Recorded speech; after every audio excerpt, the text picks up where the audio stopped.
c'est un parti pris, elle est très colorée, des couleurs assez flashy. Déjà évidemment c'est pour retenir l'attention du lecteur, mais ensuite c'est parce que j'aime beaucoup les univers rétro-futuristes, un peu à la Maniac, la série Netflix, ou des univers à la Blade Runner. Donc il y a à chaque fois beaucoup de couleurs, mais il y a aussi un côté sombre derrière, et donc là sur la couverture il n'y a pas de côté sombre, puisque c'est vraiment que des couleurs assez flashy. Mais la photo, c'est la photo d'un couloir, et donc on se dit que peut-être qu'au bout du couloir il y a quelque chose de plus sombre. Ce qui va d'ailleurs être le cas dans les 3 histoires. Alors pourquoi 3 histoires et pas 4 ou pas 2 ? Bonne question. C'est un peu arbitraire, mais je me suis inspiré en fait d'un livre de Flaubert qui s'appelle 3 contes. Donc j'ai trouvé, que j'ai lu il y a pas longtemps.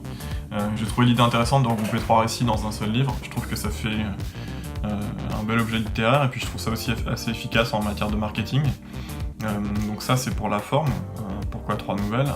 Maintenant, le fait de mettre un plot de Flaubert, je pense que je m'en suis aussi inspiré un peu sur le fond, dans le sens où j'ai vraiment essayé, là, pour chacune des histoires, d'installer les personnages et donc le lecteur dans des univers, voire des atmosphères. Le but c'est que le lecteur parvienne à rentrer dans une ambiance, dans un décor particulier, et qui finisse par se sentir, si vraiment il est attentif et si vraiment il se concentre sur sa lecture, qui finisse par se sentir comme un personnage invisible à la scène, mais bien présent dans l'action comme les autres personnages. Donc dans ces nouvelles, en fait, il y a 2 types de chapitres. Donc on retrouve dans chaque nouvelle 2 types de chapitres à chaque fois. Il y a les chapitres où l'action se déroule, donc les personnages vivent des choses et l'intrigue progresse. Il y a aussi des chapitres qui sont plus des sortes de tableaux, et donc dans ces chapitres-là, ça me permet de faire une pause dans l'histoire.